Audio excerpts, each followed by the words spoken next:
You are now Chaplain Colonel Stendahl, and you are the command chaplain at Air Combat Command, Langley Air Force Base. And you are informed that you have been confirmed as the Deputy Chief of Chaplains. Where are you? Who brings you this news? How do you respond to this? I remember vividly that occasion. The one who informed me was my boss. General Will Fraser was the commander, Air Combat Command at Langley. A great leader for whom to work. He was a great boss.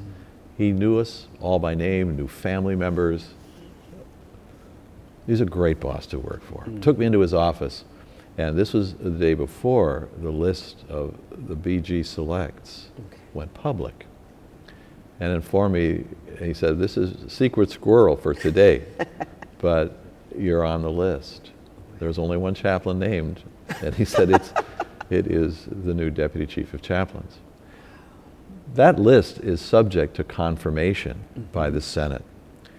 That was held up for many months, as is often the case with selections for senior ranks in the military, for the political purposes of those members of Congress who wish other things to be attached to the confirmation of general officers. Correct. So I probably waited 6 months or more for that resolution in Congress to take place. You had to hold that as a squirrel for 6 months? No, it was public. The selection was public, but the confirmation remained in the hands of the Senate. And it's not until the Senate confirms that the military can actually promote those individuals and put them in the next pay grade.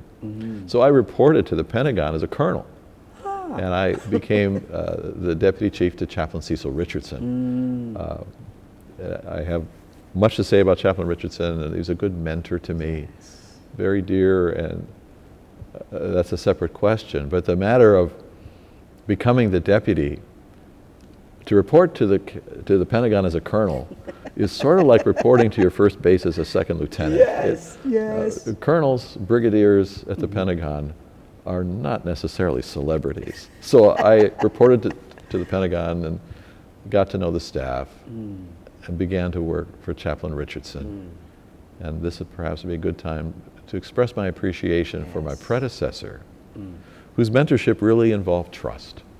From the very first day I began to work as Chaplain Richardson's deputy, I felt the expression of his trust, that my mentorship under him would probably be brief, not 3 years. I was not blessed to have 3 years with Chaplain Richardson, but maybe less than 1.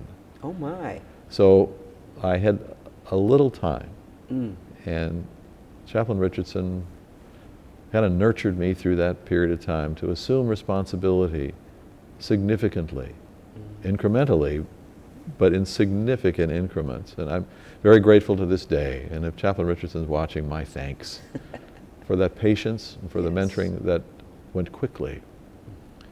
And upon his departure, I remember Chaplain Richardson saying on the day of his retirement, he said, "H, I'm not going to call you, but you can call me anytime." Wow. That modeled for me too, that how do I conduct myself now as a retired Chief of Chaplains? I don't call Chaplain Kitchens and tell him what to do. This is his time for leadership.